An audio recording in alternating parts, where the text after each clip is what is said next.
मुंबई शहर एक्सपैंड होता रहता है और ये एक्सपेंशन इनएविटेबल है, यानी इसे रोका नहीं जा सकता।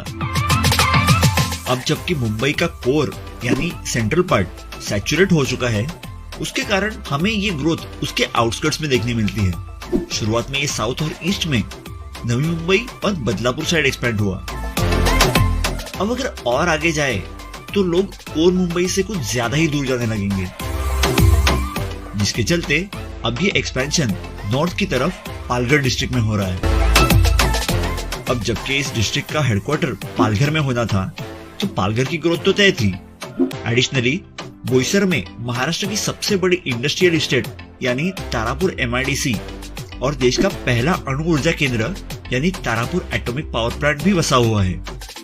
रोजाना सैकड़ों लोग मुंबई से बोईसर अपने जॉब्स या बिजनेसेस के लिए ट्रैवल करते हैं, लेकिन प्राप्त परिस्थिति या करंट कंडीशन में देखें तो बोईसर और पालघर के साथ साथ ही पूरे पालघर डिस्ट्रिक्ट को इंफ्रास्ट्रक्चर डेवलपमेंट में एक कंसिस्टेंट बूस्ट मिल रही है। साउथ के अर्बन पार्ट से लेके कोस्टलाइन पार्ट और ईस्ट के रूरल एरियाज को भी इन चीजों का फायदा हो रहा है। और अपकमिंग इंफ्रास्ट्रक्चर प्रोजेक्ट्स के बारे में देखेंगे और उन प्रोजेक्ट से पालघर की आम ऐसे पब्लिक इंफ्रा प्रोजेक्ट्स है जिनकी बदौलत आने वाले दशक में पालघर डिस्ट्रिक्ट पूरी तरह से एक सबसे पहले देखेंगे WDFC यानी वेस्टर्न डेडिकेटेड फ्रेट कॉरिडोर को।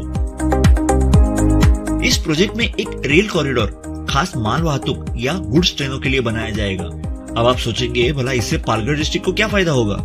तो इस WDFC के चलते पालघर डिस्ट्रिक्ट में स्पेसिफिकली बोईसर और वसई के इंडस्ट्रियल एरिया में लॉजिस्टिक ट्रांसपोर्टेशन कई गुना तेज होगा।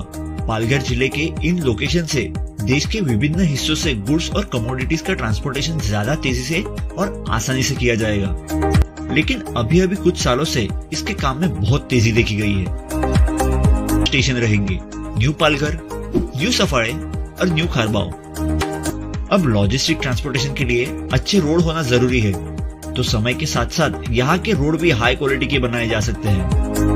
अभी पालघर और इस WDFC के पूरे रूट की आम जनता को कुछ डायरेक्ट बेनिफिट्स भी है कि WDFC के पूरे रूट पर कोई भी रेल फाटक नहीं रहेगा। तो अभी के परिस्थिति में जो कोई रेल फाटक है उन्हें या तो फ्लाईओवर या तो अंडरपास दिया जा रहा है, जिससे आसपास के लोगों को रेल फाटक पे अपना समय जाया नहीं करना पड़ेगा। इस प्रोजेक्ट का एक्सपेक्टेड कंप्लीशन डेट दिसंबर 2024 बताया जा रहा है, यानी दिसंबर 2024 तक पूरा JNPT तक कंप्लीट हो जाएगा। अब हमारे लिस्ट में जो आगे प्रोजेक्ट आता है वो भारत के फ्यूचर के लिए एक बहुत ही सिग्निफिकेंट प्रोजेक्ट है, अर्थात Mumbai Ahmedabad high speed rail corridor या सिंपली बुलेट ट्रेन कॉरिडोर। तो इसके टोटल 508 किलोमीटर के रूट से 155 किलोमीटर महाराष्ट्र का पार्ट है, और जो महाराष्ट्र में 4 स्टेशन रहेंगे उनमें से 2 पालघर डिस्ट्रिक्ट में रहेंगे, जो है बोईसर और विरार। माना कि ये दोनों एरिया ऑलरेडी डेवलपिंग है, लेकिन एक हाई स्पीड रेल नेटवर्क से डायरेक्ट कनेक्टिविटी होना उस एरिया के डेवलपमेंट को एक सिग्निफिकेंट ग्रोथ देगा। अगला प्रोजेक्ट जो हमारे लिस्ट में आता है वो है Delhi Mumbai access controlled greenfield expressway. इस प्रोजेक्ट के बारे में पालघर डिस्ट्रिक्ट के लोगों के लिए इस एक्सेस कंट्रोल्ड एक्सप्रेसवे पे 4 इंटरचेंज रहेंगे। पहला तलासरी में, दूसरा डहाणू इंटरचेंज गंजाड एरिया में, तीसरा पालघर इंटरचेंज मासवण एरिया में और चौथा विरार इंटरचेंज शिरसाड़ फाटा एरिया में। इन चारों लोकेशंस में इंफ्रास्ट्रक्चर और कनेक्टिविटी ऑप्शंस बहुत बढ़ जाएंगे, क्योंकि इस हाईवे के कनेक्शंस बहुत ही इंपॉर्टेंट है।